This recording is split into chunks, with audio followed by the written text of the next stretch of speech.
Hello, and welcome to episode 188 on the Everyday Joy podcast. I'm your host, Joy Ravella. My guest all of this week has been phenomenal. I've nicknamed him the Content King with 2 Ks, George Pink. George has got a whole bunch of other podcasts he does. He does something called the Bible Boost and the 7-Minute Sermon, as well as the Hope Files. So if you like George, you like what he brings to the table, I'd encourage you to go and check out some of his other stuff as well. A really great pairing with this podcast. Now, today we're talking about another verse around friendship and relationships and this sharpening process. So as we head into this weekend, I know that today's conversation is going to encourage you, challenge you, and hopefully draw you closer to God. Let's get into today's episode.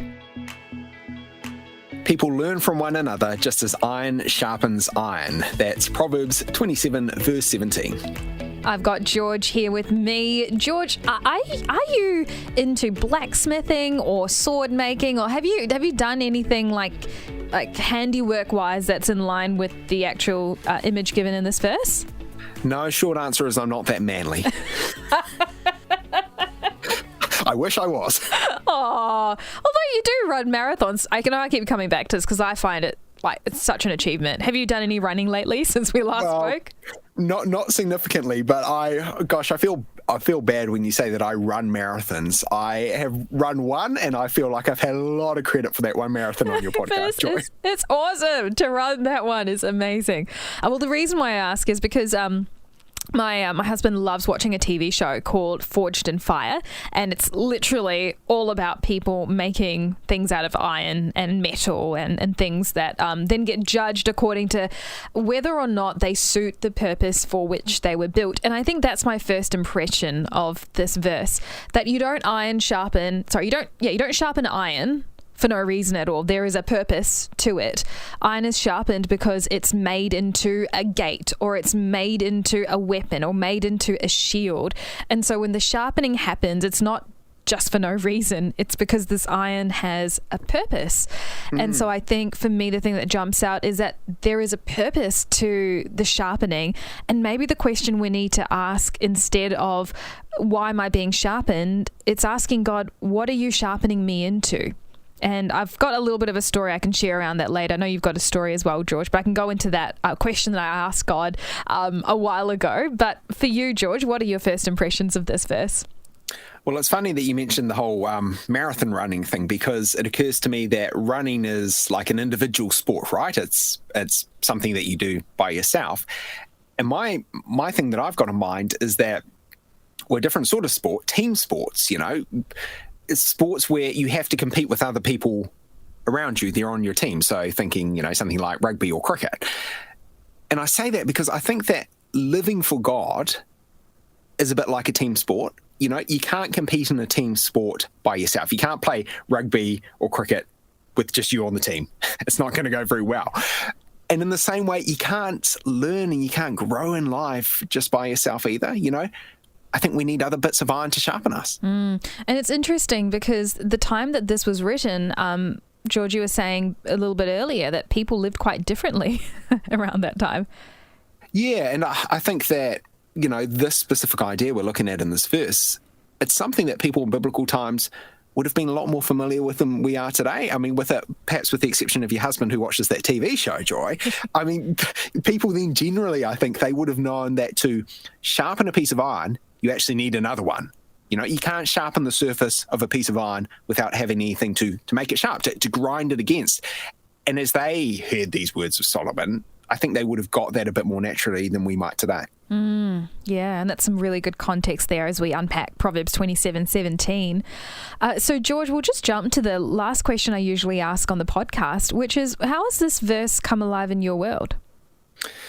Well, the specific story that comes to mind with this one is a conversation I had with somebody who is a good friend of mine. This is a conversation a few years back. And this friend is someone I know very well. Like me, he is a committed Christian. He's a follower of Jesus. And he challenged me to read the Bible more. Now, at that stage, for a bit of context, I had already studied theology at university. I had preached sermons in churches, and I guess I was a little offended by that. I don't think I probably showed it to him at the time, but inside I was like, how dare you? But there's also part of me which knew that he was right, because I think I needed to read the Bible devotionally, not just in an academic sense, or not just because I was preaching on a passage, but actually I needed to engage with Scripture more for my own growth and my own relationship with God. And I think I'd probably even said something like that to him, which is, why he said what he did. And then for some reason I was offended when he sort of agreed with what I'd been saying, so it's a little bit weird. But, reflecting on that conversation, which was a few years ago, I remember it really well. And it's something I've thought about recently. And I think I can say it's definitely something I do a lot more now. Like, reading the Bible for devotional purposes is a really important part of my life. And I know that God teaches me and he changes me through it. So I've thought about that conversation, and I think maybe it's a good example of what it means to help each other grow, because people learn from one another, just as iron sharpens iron. So good. That's such a great example, George, because, people are very effective at sharpening each other. I touched on a story in my life a little bit earlier, and I'll share a bit of that. Changing the question when we're being sharpened from why am I being sharpened to what am I being sharpened into? So taking the focus off the pain or the frustration or the agony of this person and what you have to deal with working with them or being with them or interacting with them, but what is it changing in you? So I have to go back a few years for this. So when I was at university, we had to do this final year project, and I was put in a group with some amazing girls, and we were working on this project together. My job was to be the leader.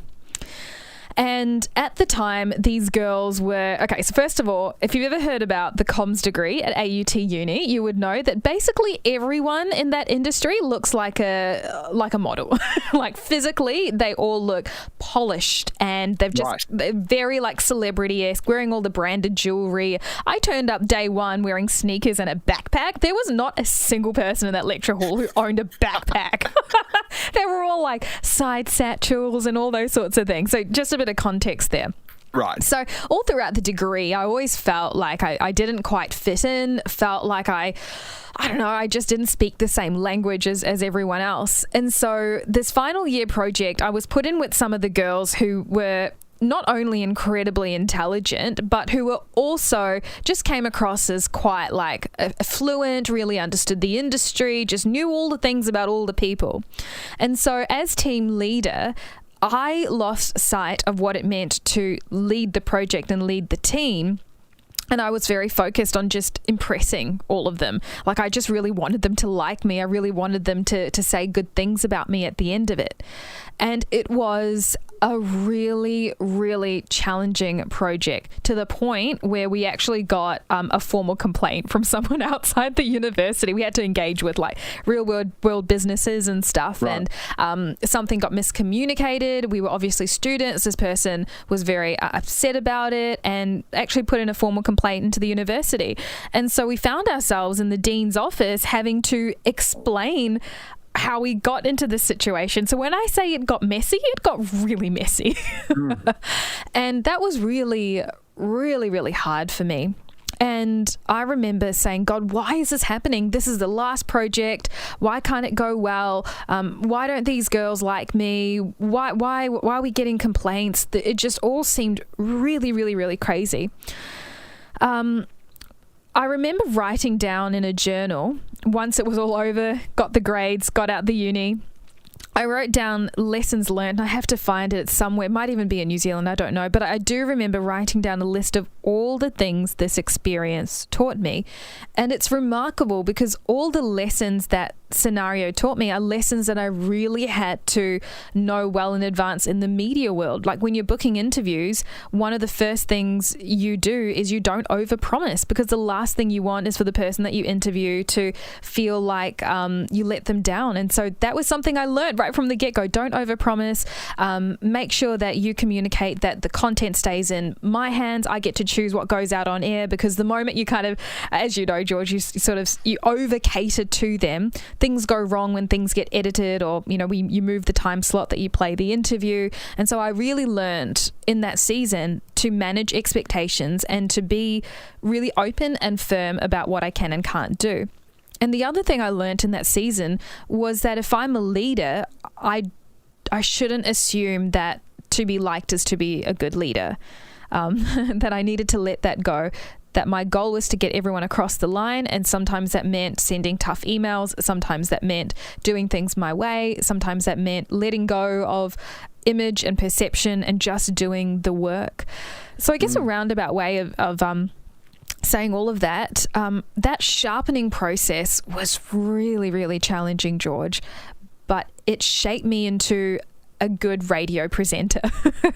And I needed to go through all of that stuff to be better suited as this. So the question I asked at that time was, Lord, why did this happen? What are you sharpening me for?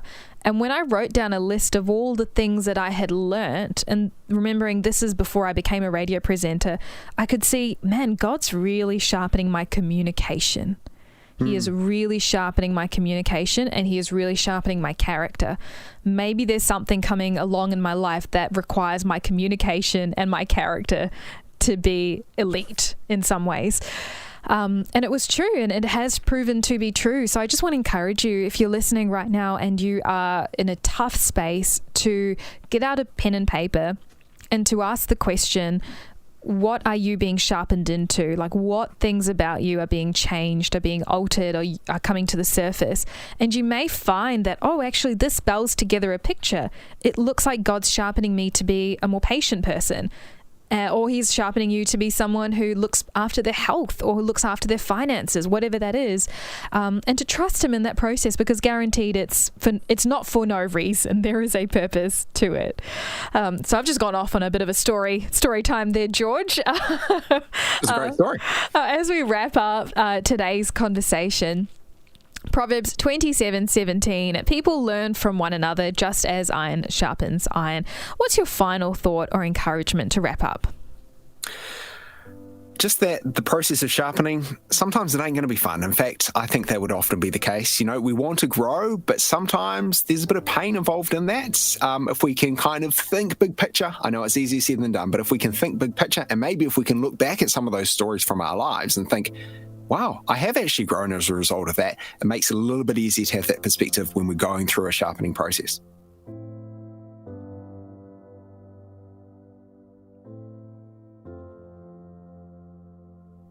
Iron sharpening iron.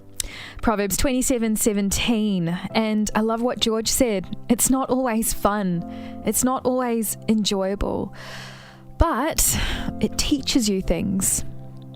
And so one of the things I really wanted to encourage you to do, especially as you head towards a weekend, is to carve out 15 minutes of time where you can unpack a challenging or sharpening time in your life. Maybe it's got something to do with a redundancy. Maybe it's got something to do with a relationship breakdown, a health battle. Maybe it's stuff to do with work colleagues or people you've had to serve alongside at church. But I'd encourage you to pick a scenario that's not super fresh, that you're a bit far removed. And I'd encourage you to write down all the things you learned from it. What did it teach you? And invite God into it. Pray about it. Ask him to show you what the situation looked like through his eyes. Retrace those steps. Write down things and lessons you learned, whether that was real life school skills and tools that you had to use, or maybe just personality sharpening. I'm not really sure what it is for you, but I really, really hope that you do take the time to unpack, because in those moments, it's really hard to see the learnings. But when you step away and you look back, not only can you see this scripture come to life, but you'll see how faithful and how good God is, and how he can turn everything into something good. Well, we've come to the end of today's episode on the Everyday Joy podcast. I'm really looking forward to next week's episodes, and I want to tell you something exciting because over the next few weeks, we're going to intentionally pivot this application section and push it onto the Facebook group. The reason why is because there's lots more opportunity for back and forth interaction, and application is something that I feel should have conversation. It should have ideas and perspectives and have that brought to life. So going forward over the next few weeks, we're going to try something a little different. You'll find all the application points on the Facebook page. So make sure you click on the link below, be a part of the group, answer the 2 questions. You'll automatically be added in, and there we go. You'll be all set for some incredible conversations to come your way next week. I look forward to catching up then.